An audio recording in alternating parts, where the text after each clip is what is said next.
Cravante, every year there seems to be a guy from a smaller school, quote unquote, that makes it into the first round.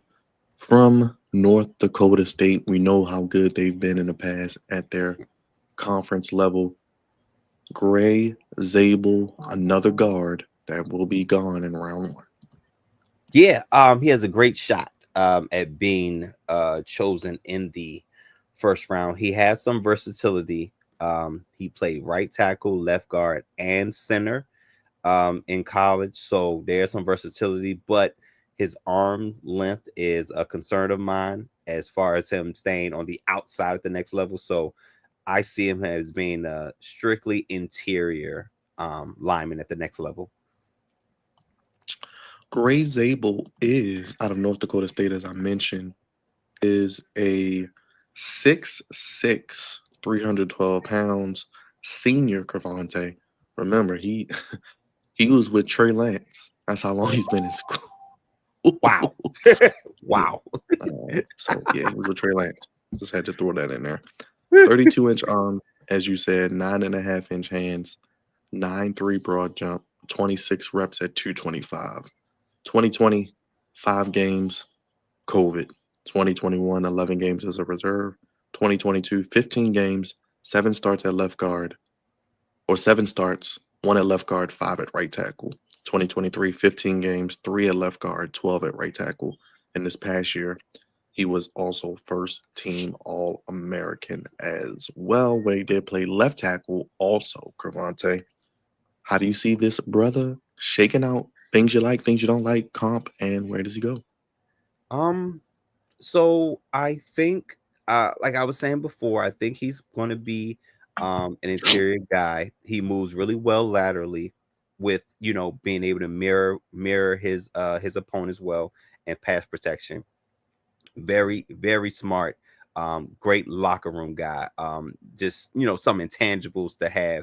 Usually we don't see these in interior linemen, but when you're a leader, it's going to show. Um, so yeah, so great locker room guy, and very athletic and powerful in the run game, which you love to have, especially from the interior position. Um, very technically sound, and very patient and pass protection. Times his punches really well, and can anchor versus bull rushes. Um, but there are some times where his technique can break down, versus NFL caliber speed rushes, which typically means you kick your butt inside. That's typically what that means. He can so pretty much he struggles with speed rushes. They definitely give him trouble. So him being a tackle is pretty much out the question. At this point. Like another guy we mentioned, Mr. Booker, Tyler Booker. How do they compare? Maybe best two interior guys in the draft class. I think naturally, the biggest difference: North Dakota State, Alabama. The level of competition uh is not even it's really not close. Um Greg Zabel is probably gonna to work his tail off a little bit harder at the next level, because the type of talent that Greg Zabel will come across is the type of talent that Booker probably dealt with on a daily, whether it be in practice or be um during the games. But they do anchor pretty well, and they pretty good against power. But I think also at the same time, speed is what hurts them, which is why I think both of them will be able to thrive on the interior of whatever offensive line they go to. Pro comp, and where does he go? Pro comp, because he's technically an interior lineman. um I just had it. Um, in terms of play style, um, Zabel could be a center in this case. He has some experience at center, but he reminds me of Ryan Kelly a little bit. Both are great athletes with strength and versatility on the inside specifically. But where he goes, bring up our good old first round list. I got you. First round order. Let's figure out where Mr. Zabel can go. There you go. Right in the All middle. right, first round. Let's go. We'll jump down to the bottom. Let's jump down to the bottom right now. I think he's going to be his ceiling is probably the is the back end of the first round. So I would say probably I don't recall what the needs are of the Chargers, but probably somewhere in there is probably his ceiling. I could see the Commanders possibly taking a flyer on him. I could see the Lions. I could see the Rams. I could see that area, him being selected. But I also would not be surprised if he somehow slips because he is an interior lineman.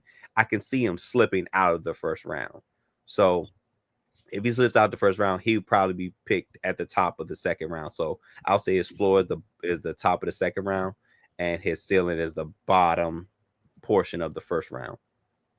As you look at the second round, Browns, Giants, Titans. Titans would love to maybe pair him with Cam Ward, maybe for your new Sure. quarterback. The Giants could use offensive line, probably could have for the last 5 years.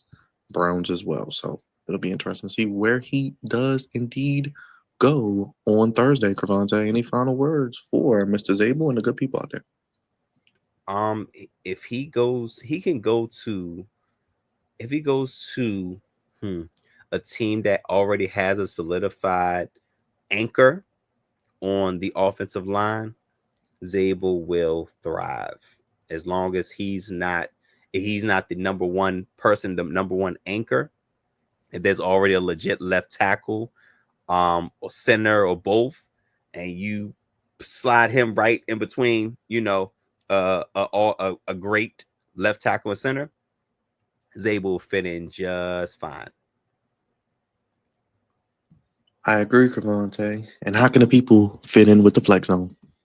Oh man, you like, comment, subscribe. We love the engagement. Um, Also hit that bell for notifications. That's the way to subscribe and hitting that bell for notifications. Those are big. We have profiles continuing to come out.